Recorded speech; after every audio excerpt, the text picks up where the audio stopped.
Ручекот во рестораните и сместувањето за одмор стануваат се поскапи. Новите податоци на Државниот завод за статистика покажуваат дека цените во угостителството продолжиле да растат и во изминатиот месец јули. За една година угостителските услуги поскапеле за 3,2%, а од почетокот на годинава растот е 2,9%.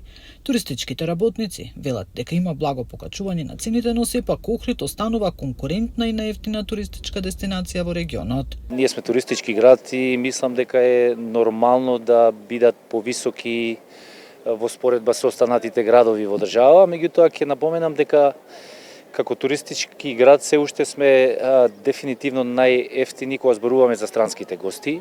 Ако погледнеме малку во нашето обкружување, ќе видиме дека сите оние туристички градови кои што ни се во близина се или идентични цените како во Охрид, а сигурен сум и некој процент поскапи.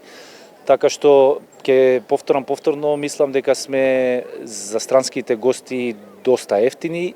Тоа можда нашите домашни гости го чувствуваат, да кажам, ги чувствуваат цените малку повисоки. Добрите познавачи од областа на туризмот на став дека можеби треба да се нудат различни менија за домашните и странските гости во хотелско-гостителските објекти.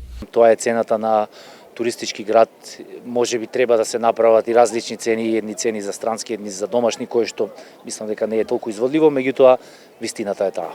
Инаку според податоците на Државниот завод за статистика, само за еден месец, односно од јуни до јули 2026, храната поскапела за 0,2%, додека пак ноќевањата за над 5%, како што информираат оттаму, пак во групите алкохолни пијалоци и безалкохолни пијалоци засега не се забележани промени на цените. Нина Аритоновска, Сител телевизија.